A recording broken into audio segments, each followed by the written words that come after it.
All right. Hello, Canucks fans, and welcome back to another episode of Canucks Conversation, which is brought to you by the great folks over at Greta, a great spot for all games, home and away. We were there for the Canucks Army viewing party in October, and we're going to be there throughout the rest of the season for our future watch party. So if you missed the first one, shame on you, but you might be able to make it out to another one. We hope, even if we're not there, you should be. Greta's a great spot.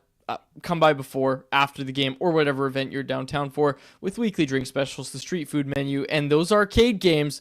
Greta Bar YVR is the place to be. 50 West Cordova Street is the address. Let the games begin.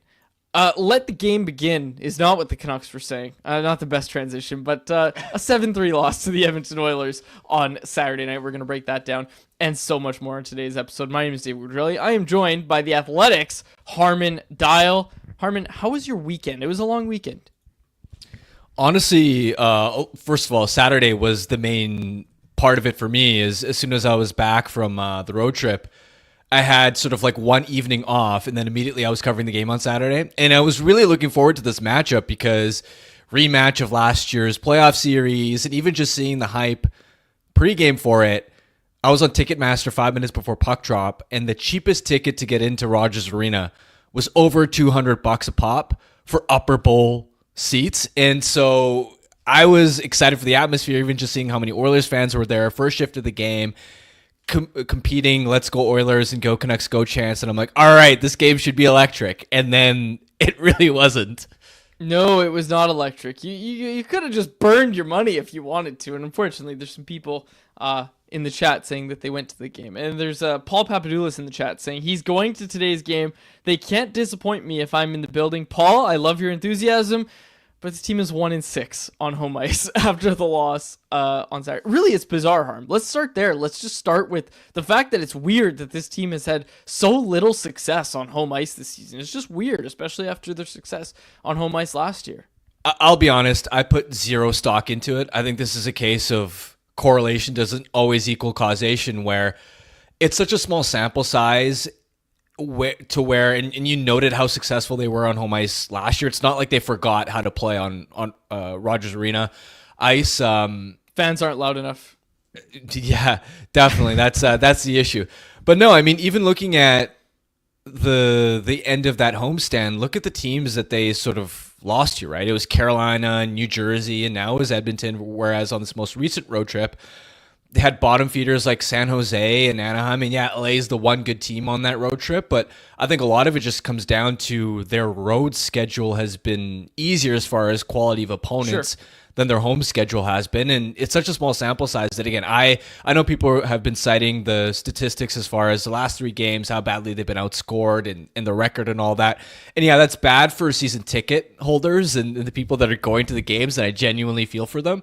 But as far as what it means, big picture for the team itself, I put zero stock into their home ice struggles. I just think it's random variance in a small sample size. Okay, so let's contextualize this last week of Canucks hockey, Harm. You talked about the road trip. We were talking about how, okay, it's starting to look like their game's starting to turn around, especially that LA game. They defended so much better than they did in the San Jose game. Anaheim, same thing, but it was the Ducks, so it's hard to put a lot of stock into that. But LA, it was an impressive performance against the LA Kings. And then against Edmonton, look, Rick Tocchet was talking about it either yesterday or this morning. I apologize. I can't remember exactly when he said it, but I do know he was talking about how, yeah, the guys might have been a little tired, but you can't kind of let that off because McDavid smells blood in the water, and you see what happens in that third period. It was pretty evident that the players looked tired. There was no day off. Kevin Bieksa was on Hockey Night in Canada talking about, yeah, I'd give him a day off the next day. They had a day off Friday, and apparently they should have practiced because they weren't great in that third period against the Oilers. No days off in between the game against the Oilers and today. Did that surprise you at all, that they didn't take a day off? A little bit, but I trust Rick Tocchet's sort of thought process and decision-making with this. A lot of times, it's not just, and this goes for a lot of coaching staffs, it isn't just the head coach dictating things. A lot of it is getting the feel for what the players are thinking via, the captain or other members of the leadership group. So I'm sure that Tocchet put a lot of thought into that decision. It wouldn't have just been a rash, well, we want to punish them after that game, after that performance against Edmonton, although maybe that is part of the logic.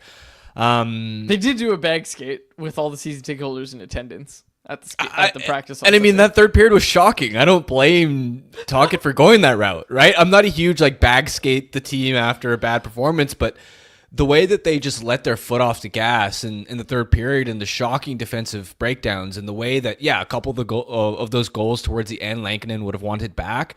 But the way that they just had no push after finally building some momentum in the second period where Pettersson sort of gave them a bit of spark. They were controlling play well in the second period. And it wasn't that they were peppering the Oilers with a bunch of high danger chances because according to Natural Stat Trick, that Pettersson tip goal was their only official high danger chance in that second period. But they spent a lot of time in the offensive zone, heavy cycling shifts. And you were thinking, okay, only down by one heading into the third period. Maybe this can be something that they can build off of. And then the third period was just the worst period, I'd say, of the entire season so far. It probably was. It was also the worst game of JT Miller's season to this point. Probably the best game of Elias Pettersson's season to this point. Quite funny that Elias Pettersson had a statement game in a 7-3 loss, but he did. He played well. He picks up a goal and an assist. Again, garbage time sort of thing, but still, it was still a 2-point night for Elias Pettersson. And there's been nights where he's played well and hasn't gotten points, so it was nice to see him play well and also get the points. Because look, you have to put up points or you're going to get scrutinized when you make as much money as Elias Pettersson does. That's just the way it is. So it was good to see him have a bit of a bounce back performance. And yes, JT Miller struggled, which kind of leads us into tonight's game. Do you have any other things that you wanted to say about the Oilers game, or can we save it for anyone else? What do you got?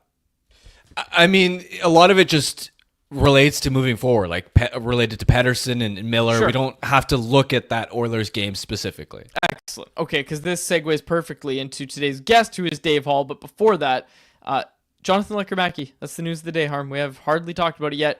He makes his NHL debut tonight. Ty's Hockey Talk in the YouTube live chat said, reminiscing to the last time a young Swede made his debut against Calgary on home ice, Mike Smith is still looking for that puck. Lankinen starts in goal, and as I said, Lekkerimäki makes his NHL debut. He is going to skate on a line with JT Miller and Jake DeBrusk, basically in that Brock Besser spot. The thought process here, and Tocchet spoke about it yesterday, was that Lekkerimäki's a shoot-first kind of guy, and JT Miller's the forechecking guy that can go get him the puck. Look, it was JT Miller's worst game of the season on Saturday. I don't think it's a coincidence that that was his first game without Brock Besser. We know how much those two help each other out, but look, JT Miller needs someone that he can pass to that can shoot the puck the way that Besser can. Lekkerimäki's got a hell of a shot. I like putting him into this spot. I think it's a great position to put him in, rather than trying to put him with Pettersson and make that work when you just you're seeing the Garland-Pettersson connection working this season. I like not splitting that up and instead going with Lekkerimäki on that first line in the Besser spot. Yeah, it's the best opportunity, the best spot for him to have a chance to succeed. And for him tonight, we know that his two best assets are A, his shot, and B, how dynamically he can attack and skate the puck up the ice off the rush.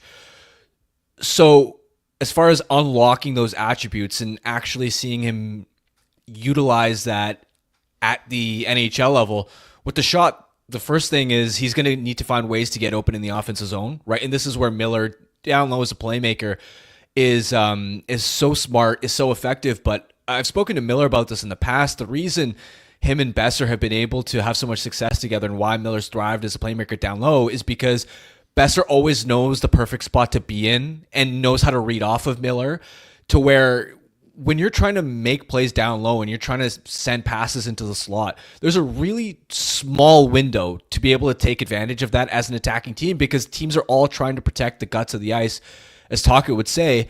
And so your timing needs to be perfect. And this is where I'm going to be interested to see how quickly can Lekkerimäki pick up off Miller's tendencies of knowing when Miller has the puck down low, what's the exact right spot to be in, because there isn't much of a margin for error there in terms of that timing. If you're not there in the exact perfect timing and the exact perfect spot, you're going to miss the window. So that's going to be one thing to look at is how intelligently can he find ways to get open, and off the rush and trying to use his speed to maybe create off of entries.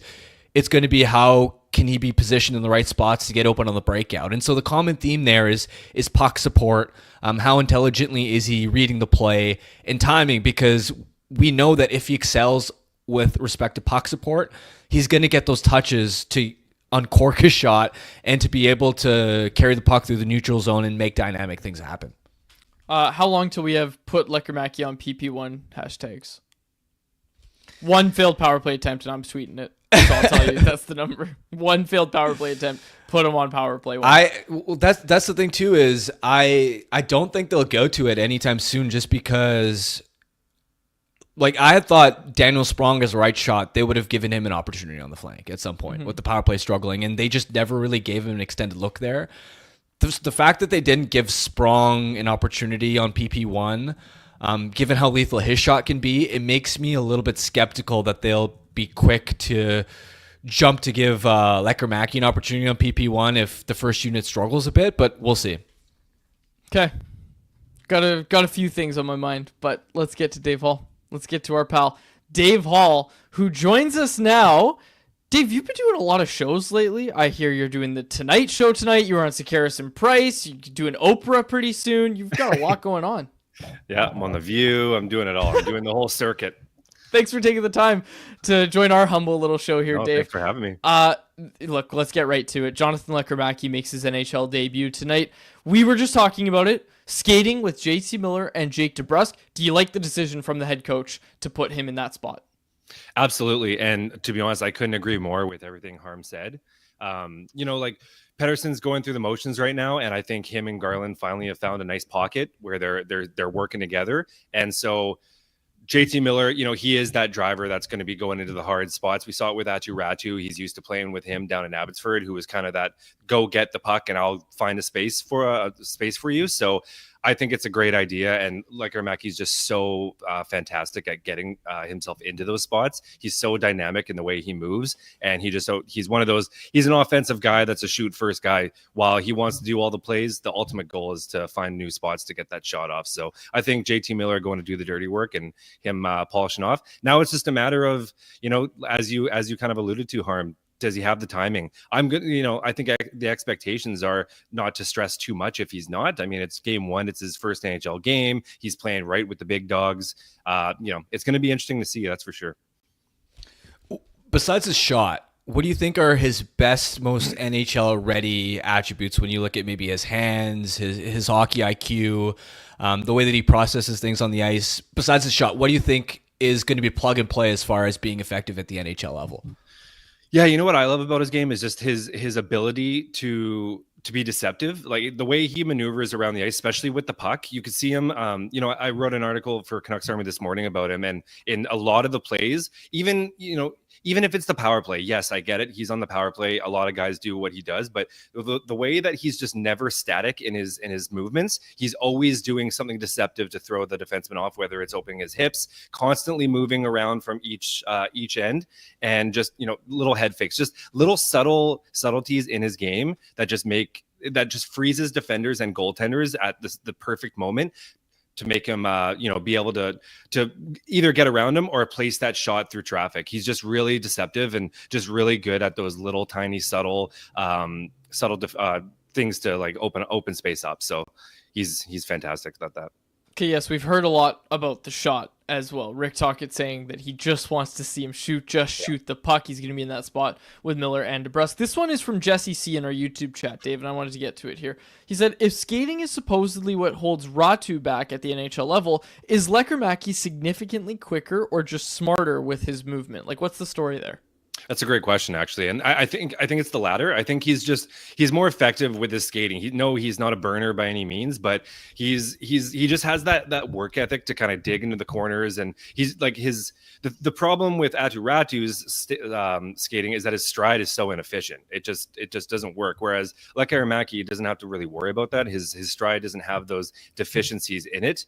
That being said, as I mentioned, he's not necessarily a burner, so I wouldn't. He's not going out there beating guys dead straight off the rush, but he just overall his skating, just the stride, and he's much more efficient with it. So how did Archer Silovs look in his start down in Abbotsford? There's been a lot of attention on him given his poor start to the season at the NHL level. Yeah, he looked good. I believe he faced 25 shots in total.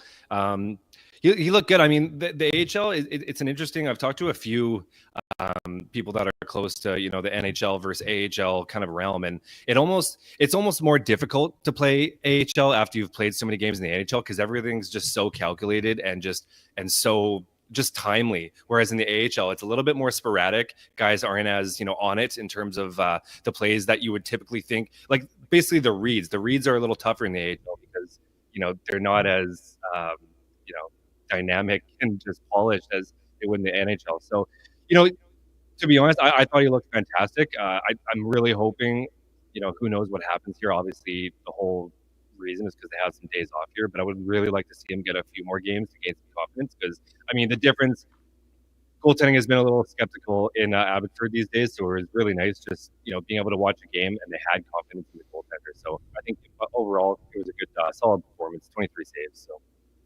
Okay, a few things from me, Dave. The quick one here that I wanted to ask about was just like in terms of what that line does. Just the Miller line. Let's just call it the Miller line. When it comes to that line, like they play a lot of minutes and they play against top competition. The thing I'm wondering about is this -8 plus-minus rating that we're seeing for Jonathan Lekkerimäki. I know you touched on it in the article that you wrote today, but just kind of contextualize that for me. Tell me about his defensive game and if you think he'll be able to go against that top competition, even if it is the Flames. Yeah, like, I mean, obviously -8 doesn't look good on anyone, but I did mention that I think a little bit of context has to be had where the team just overall defensively is kind of breaking down a little bit. And so while I don't think it's all on him for the -8, there have been some moments where he was a little late on his back check and some of his there was a little bit of swiping going on. And by that, I just mean instead of like going for the body or the puck, he was trying to just do a little swat at the defender's stick and it just wasn't really effective. And the defender was just easily getting around him. So, I think there still is a lot of, some polishing to be done. And more importantly, and I did allude to this in the article, for me, it's the physicality aspect. It's just, there has been times where he's definitely out-muscled, whether it's in the board battles or just straight up, open ice. He's been getting tossed around a little bit. And so I think that's going to be the biggest challenge for him. I think his positioning is fine in the defensive end. So I'm not so worried about his like overall 5-on-5 play. But for me, it's more just the physical play, which takes him out of that 5-on-5 play because he just, he gets a little manhandled in those corners. So for me, that's the biggest one for his 5-on-5 play. Do you think part of the logic behind the Canucks trade to send Daniel Sprong to Seattle was their belief in Lekkerimaki being NHL ready this season? And what were just overall your thoughts on Sprong getting sent to Seattle? Yeah, I mean, I think it played in. Obviously, the Besser injury obviously plays right into it as well. But I think, it's one of those. I mean, let's be real here. Between all three of us, were any of us shocked it didn't work out? I mean, we're all really excited that we had this belief that, maybe it could work out. He's got that offensive drive. Like he has all the intangibles to be a good offensive forward. But the problem is we know Rick Tocchet, and there are certain non-negotiables in his game that just, they're non-negotiables. And so that is one thing I am a little, I'll be quite honest. I am a little worried about Lekkerimaki in his first couple games. I just, we'll see how it works out. I think with Sprong, again, I'm not too upset because I'm not too shocked that he's not there. Overall, just as a systems player, he just doesn't seem to work in the system. I do agree that I was a little surprised that we didn't see him get a shot on the flank, considering that elite shot that he has. I thought, especially with a power play that was somewhat struggling this year, I thought he could have maybe brought something new to the table and, maybe started shooting the puck a little more than we'd like to see on that power play. So overall, I would have loved to get maybe maybe a higher look for Sprong, but at the same time, if Tocchet if he's not playing the system, Tocchet's not going to play him. So yeah, ultimately that's what it comes down to. I mean, I do think it's worth mentioning as well, and I'm not disagreeing with you, Dave, but just like Daniel Sprong's 27, so I'm sure Tocchet's patience level, especially when we see the same mistakes over and over, is going to be different. We know it's going to be with a 20-year-old first round pick. It's going to be different in terms of what Tocchet's willing to put up with. But you're bang on. You're absolutely right. And it's funny actually. Someone in the Twitter chat, the Guardian Van, replied and said Lekkerimiki's not a Tocchet player and won't be. He's up to showcase him as a scorer. He's up to showcase him as a scorer for a trade. Not sure I agree with that, but hey, someone's pointed out not a Tocchet player. I think he can be a Tocchet player, though. That's the thing is, like, 27-year-old Daniel Sprong wasn't going to become a Tocchet player. The 20-year-old probably has a better chance. Well, because the thing about it is,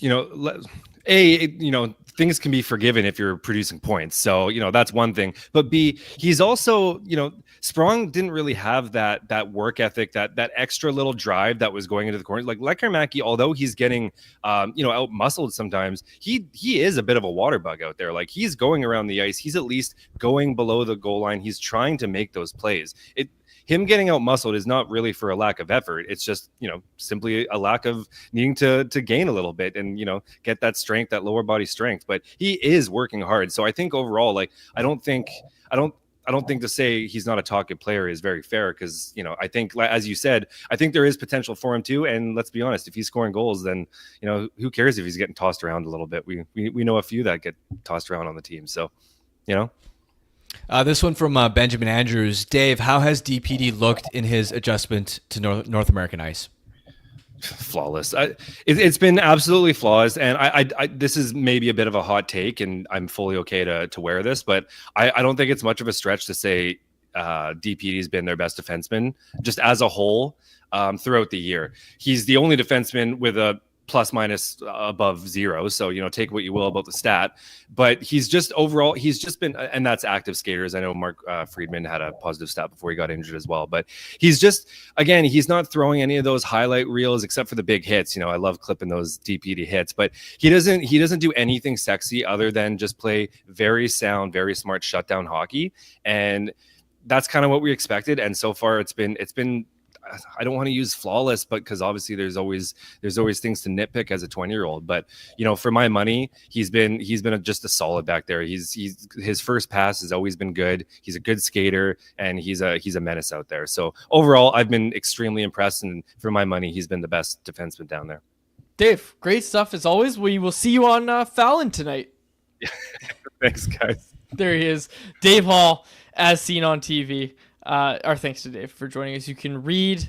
Oh yeah, lots of prospect stuff. I just realized Dave hasn't submitted Blackfish yet. I'll text Dave about that. Blackfish will be either out tonight or tomorrow. After Fallon, of course. After Fallon.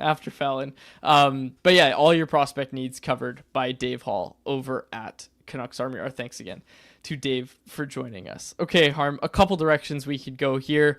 I feel like we've talked a lot about Lekkerimaki. I feel like we touched on the loss to the Oilers. I don't know how much else there is to really say about that, but one thing that's becoming a bit of a trend for me is still Hoglander's right back in Rick Tocchet's doghouse. It looked like at the start of the year, we've taken a step. We're past this now.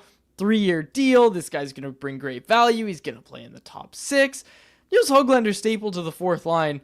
He's off the second power play unit, and he ain't doing much in the minutes that he is getting. So our subject of our poll question today is, will Nils Hoglander be traded for help on defense? I wrote this one. I was expecting people to A, vote no overwhelmingly, and B, start trashing us in the comments, be like, oh, this is such a stupid poll question, all that stuff. 51.2% of voters say yes, I think Nils Hoglander will be traded this season for help on defense. 48.8% say no. One of the closest poll questions we've had in a while, and I really wasn't expecting it when I wrote it. Yeah, it's been interesting to already see the decline in his ice time, right? First 7 games, he was averaging nearly 15 minutes per game, and especially at 5-on-5, his ice time was significantly higher than it was last year. But in the last 6 games, the splits are pretty dramatic. He's barely touching over 12 minutes per night in those last 6 contests. I hope that Nils Hoglander can figure it out. I'm a believer in his talent. I really think that if you give him an extended opportunity in your middle 6, that he's going to be a dynamic driver. And I think the Canucks were a little bit too quick to pull the plug on him in a top 6 role after the Carolina performance. I thought that was a little bit harsh. So I wonder how much of that is also just, I want to see him get a consistent opportunity at some point rather than one mistake and you're back on the fourth line. And this is where you have to try and build your confidence from. We'll see, though. I mean, we know that the Canucks are going to need to add a legit top 4 defenseman at some point before the trade deadline. They don't necessarily have to use Hoglander as a trade chip because they, of course, still have their own picks. They can dangle their first rounder. But if they are at a point where they sour on him organizationally, he is an option to consider. Yeah, like, dude, a team that is trading with the Canucks and is looking to retool or rebuild or whatever, like, you go down the list, most of those teams would love to add a cost-controlled Nils Hoglander at 3 years, $3 million. Most of those teams would love to add that, and that doesn't even kick in until next year. So, again, like, you think about the team here tonight, the Calgary Flames, you're trying to get Rasmus Andersson. How much would the Flames love to add Nils Hoglander? The Seattle Kraken, for example, they're not even rebuilding. They just love their middle 6 wingers. How much would the Seattle Kraken love Nils Hoglander? I think that's a pretty expansive list of what the Canucks would be able to, who the Canucks would be able to trade Nils Hoglander to. But yeah, I think it just, you look at it and you see the diminishing role. You see the point totals, like he hasn't scored since that game against Philly. We know how this ends with other guys, and I think context matters here, Harm. You talked about the Carolina game. When you and I talked about that, the game after, we were saying, okay, like Hoglander's getting his punishment, but he'll be back soon. He hasn't been back, and he's not going to be back right now, at least. Like, we're not seeing it. We're not seeing Hoglander in that spot. We're seeing Pius Suter get the opportunity. And is Pius Suter going to make a mistake to lose that chance? Because I don't think so. I don't think that's going to happen.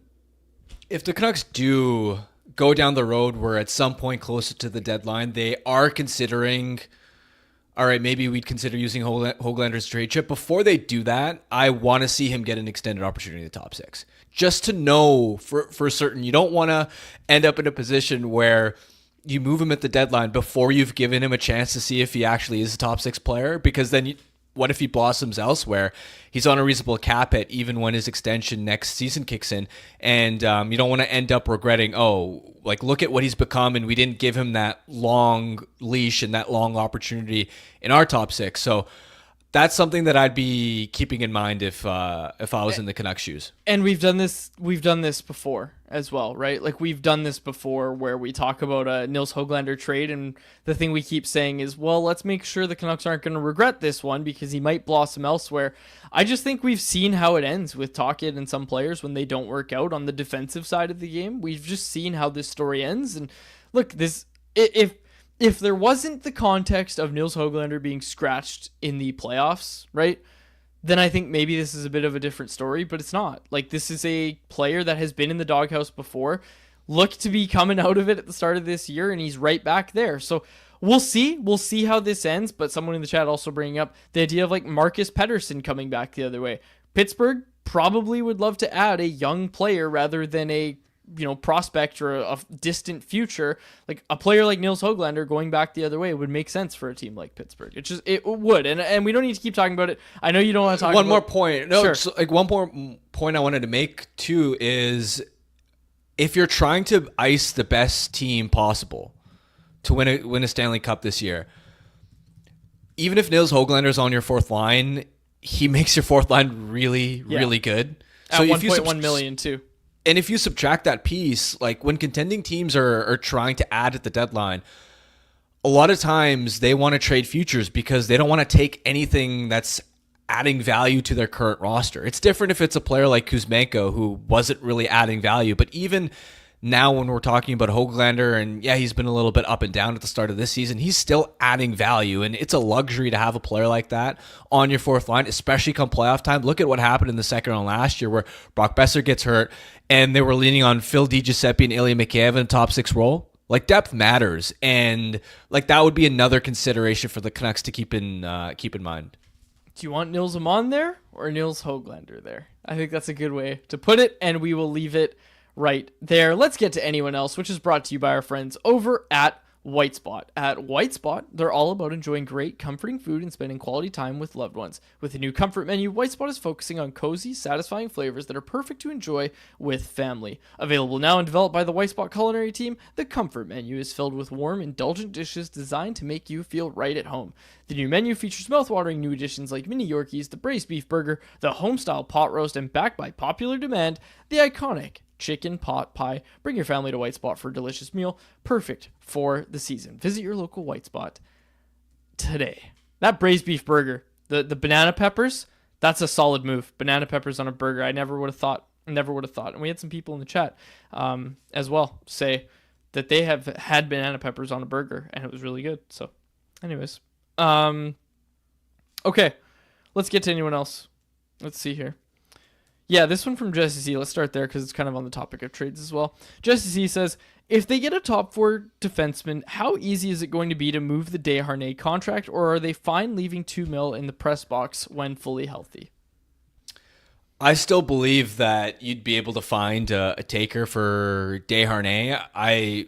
Before I say that definitively, I'm sure close to the deadline, if we are in a position where he's still struggling this much, I'll want to make some calls and get the thoughts of other people in the industry. But my gut feeling is that because he's 6'7", that another team would be willing to roll the dice on him as a reclamation project. I mean, Riley Stillman at the time, his cap hit was lower. It wasn't quite $2 million. But think back to how much he struggled, and the Canucks still found a way to turn him into. It was only a slightly positive value asset with Josh Bloom coming back, but it was a B-level prospect, and we still got something. That. Yeah, they got off that contract, is what they did. So, yeah, that's good. That's good. Okay, I gotta address this. Some other news. Do we have the video of Thatcher Demko skating at practice on the weekend? Jacob? I think we do. Yeah, there it is. Okay, so this is our video and our video only. So we don't need to put courtesy on the top right. But our friends, well, at least I thought they were our friends, over at Donnie and Dolly, they played this clip on their show today. No mention, no courtesy tag, nothing from our YouTube video, which I put together in iMovie, I might add. Jeff Patterson filmed it, but I put it together in iMovie while doing renos on my mom's place, and then I put this together in iMovie, posted. Donnie and Dolly and I blame Ryan, of course, Ryan Henderson, their producer. Just posting they play our video on the show. No mention, nothing. So, and again, if you can't tell, folks, I'm joking around. So basically what happened, because people are asking about it in the chat because they addressed it on their show, was I have Donnie and Dolly on sometimes in the background while I work. So I saw it and I messaged Ryan. I'm like, hey man, like, we just started doing these videos. I'm going to send you the Canucks Army logo so you guys can put it on like the courtesy bar. Like they do that for Sportsnet, TSN, whatever brand, right? I'm like, hey, we have a Photoshop logo. You can just have it. So like, I'll send it to you. I'll email it to you. And he was like, oh yeah, sorry about that. Like I told Rick to say courtesy of Canucks Army, and Rick just forgot, which is fine. I wasn't mad. That's the funny thing about this. I really wasn't mad. I just said to Ryan, I'm like, hey, like here's the Photoshop thing so you guys can just do it. And then basically, and I appreciate it. It wasn't necessary, but in the next segment, Don just said, "Oh, we played a clip earlier. We want to give a shout out to Canucks Army, Jeff Patterson, blah blah blah," which was fine. It was nice that they did that. They didn't need to. I wasn't mad. I was literally just like, "Hey, next time, like here's the Photoshop clip," because again, we just started doing this.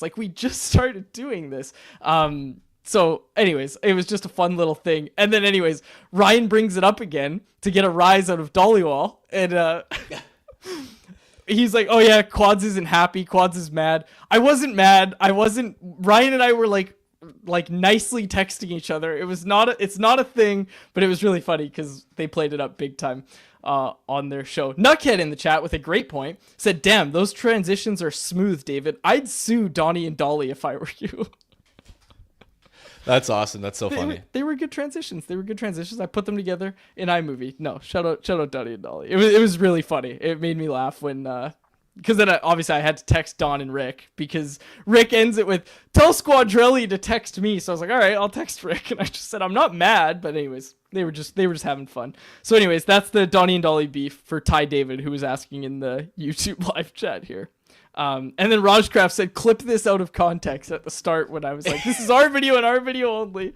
Anyways, so yes, Thatcher Demko, actually, that's why I want to talk about the video. Thatcher Demko, that was his biggest practice yet, Harm. That was his biggest practice yet.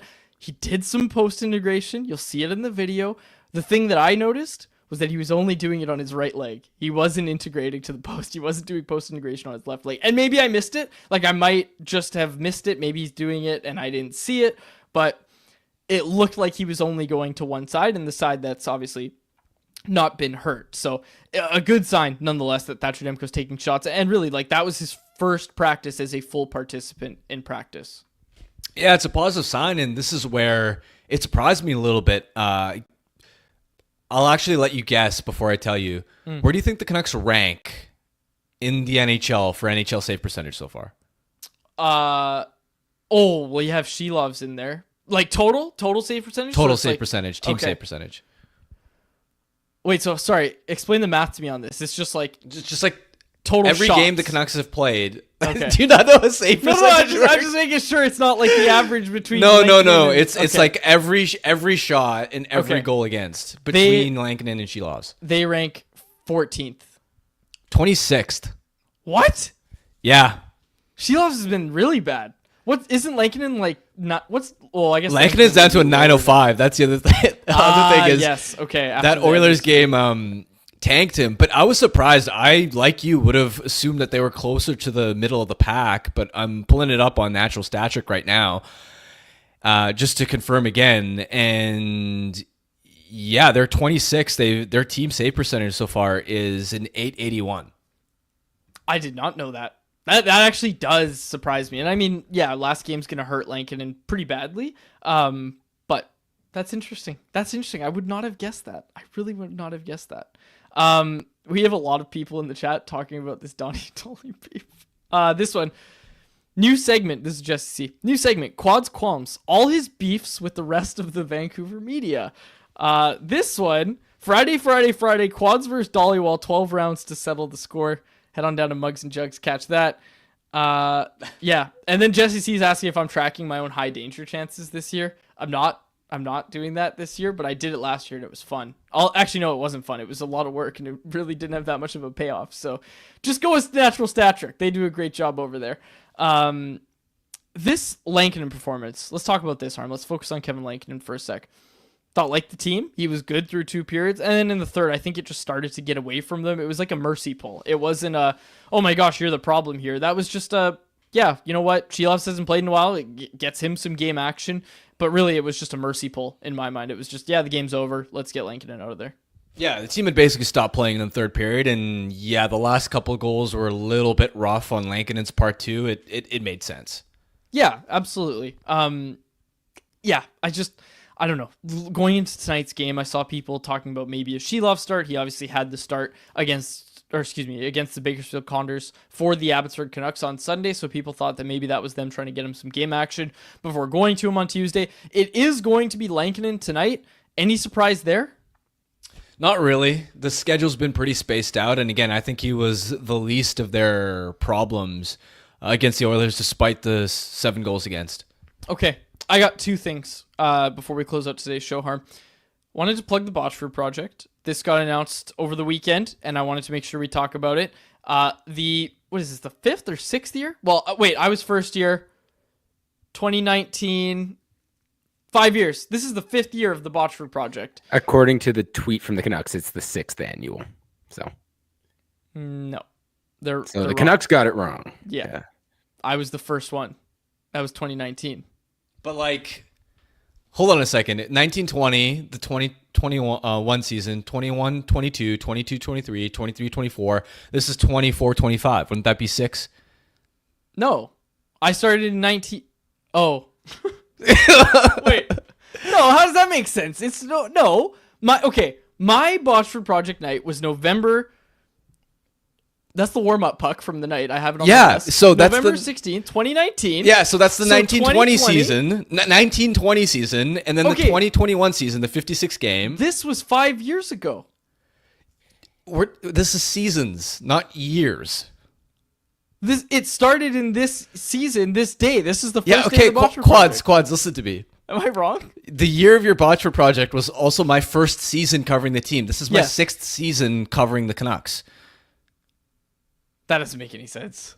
Dude, okay. I gotta spell it out. Okay, the 2019-20 season, right, 1. The 2021 56-game season, 2. They didn't do it that year. Oh, they didn't do it that year? Or maybe they did. I'm pretty sure they did. Okay, let's say they did. Okay. Okay. Yeah. Okay, the 2021-22 season, that's the end of the Travis Green era. Okay, 3. The 2022-23 season. 4. The 23-24 season. 5. And then this year. Got it. That was painful. I still don't get how that I had works. to explain that like 3 times, How though. can that be? If I was Dude, November, it's seasons, not years, man. I know, but if this was the first season, 5 seasons. Oh, I guess. Oh, okay. Okay. 5 seasons ago, meaning Yep. this is now the 6th. I'm gonna bang my head against a wall. I'm getting it now. It's taking me a second, but I'm getting it. Anyways, this was supposed to be a nice shout out for the Botchford project. Shout out. Like, Shout yeah, out to the Botchford project. Of all shows, right? Like, obviously, Quads, you were the first Botchford project writer. It's sponsored by The Athletic, so we've got the connection there with Harm. This should have been just a nice, great promotion for an absolutely awesome program, but it devolved, which is okay. But everyone out there, if you're interested, please check out the details. We've got it down in the YouTube and the podcast description. And in all seriousness, the pipeline between the Botchford project into becoming a working media member is strong. You know, we've seen people from every year. And Harm, like, I know you were never part of the program, but like, you were actually mentored by Jason Botchford, so you're kind of the real first recipient of the Jason Botchford mentorship program. Although, like, he's done people before us as well. Jancer like, too, like, not just me. Exactly. And there's so many people that he's helped, and that's why it's actually really cool that this program exists, because it's accomplished what you and I were just talking about with, you know, mentoring those media members and bringing people up. And again, like I said, I was the first one in that program, and it was a life-changing night. That was the first night I met Jeff Patterson. Little did he know he'd be working with me all these years. But no, honestly, it's such a wonderful program. And like I said, the pipeline is real. There are so many people that started in this program that now work in media. Noah Strang, you know, it's also the Canucks Army pipeline. No need to brag, but like, a lot of these people that were writing at Canucks Army at the time of them getting their Botchford project night have gone on to, you know, like Noah's with Daily Hive, Arash is with Sportsnet 650 now. There's so many people that got their start on the Botchford project and are now working media. So big shout out to the Botchford project. Folks, get your applications in. I don't even know how it works anymore. I think my DMs on Twitter are open. I say this every year, but if you have questions about applying, you're not too old. You're not, just because you're not a journalism student doesn't mean you shouldn't apply. Whatever doubt you're having, the worst that can happen is that you don't get selected, and it's, you know, then whatever. It's not a hard application to fill out. And if you get selected, it's going to be a great night for you. So, and great day, we should say as well. There's the morning skate aspect, which is, there's a ton of value in that. If you ask me, you can park under the rink. So that's the best thing about morning skates, if you ask me. But anyways, getting sidetracked again here. Go apply for the Botchford project. If you have questions, feel free to reach out to me. The link is in our show description, right, Jacob? Show description to apply for the Botchford project. Yeah. So, on both YouTube and on the podcast version as well. Another thing in that bio or show description is the Family Feud survey. We need some more responses, so folks, get your responses in for Family Feud on Thursday. Harm, final thoughts?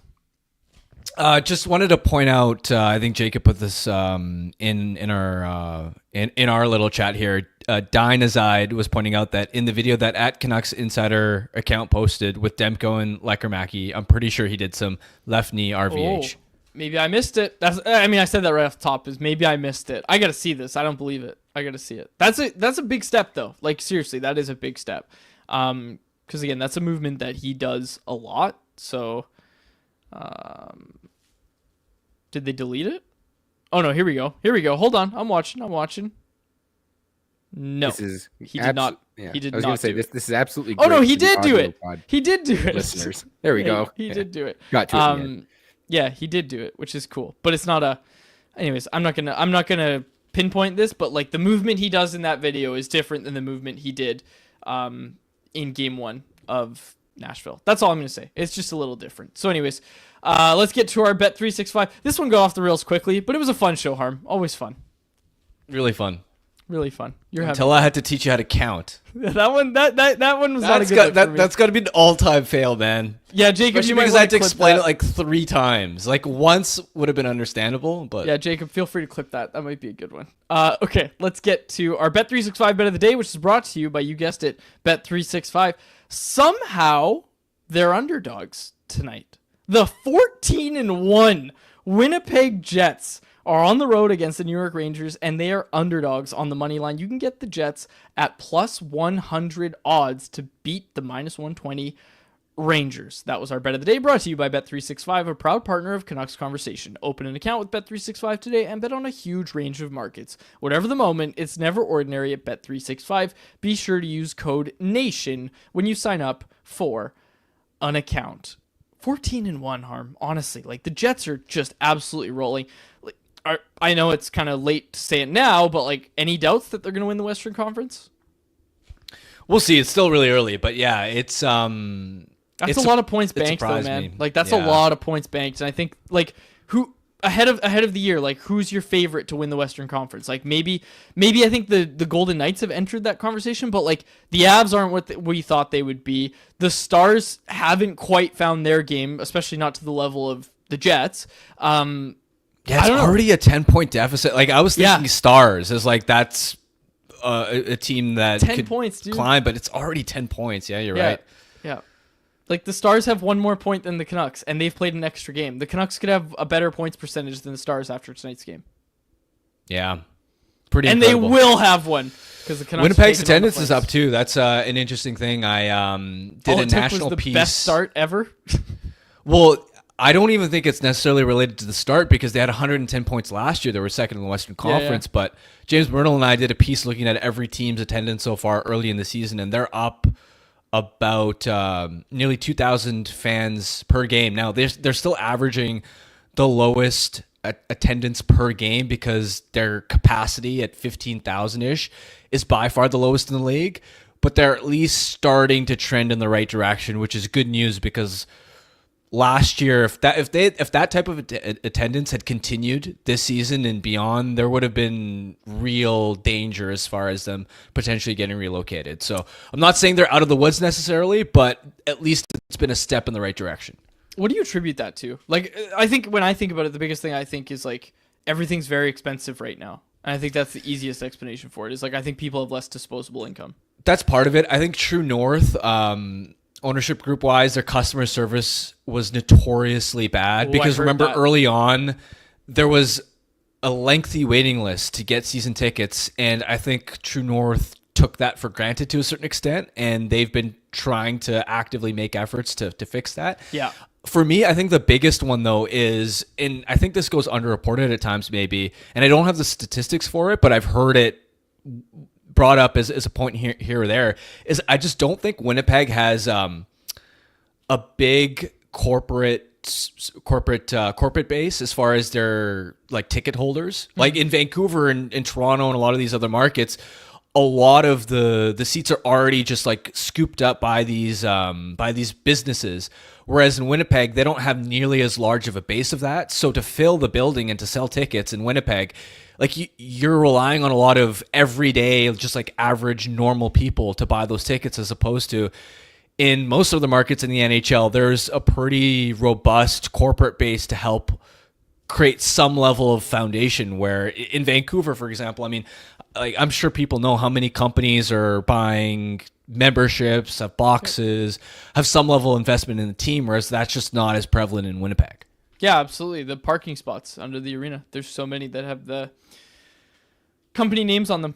This one, Jesse C. We'll close it, but this one is kind of what you were just talking about, Harm. Jesse C. said, "Great piece, Harm. The note on the Utah arena was fascinating." I'll be honest, I didn't read it. What was the note on the Utah arena? I want to hear about it. Yeah, so Utah's attendance hasn't been listed properly. I think they've been listed officially at around 11,500 ish.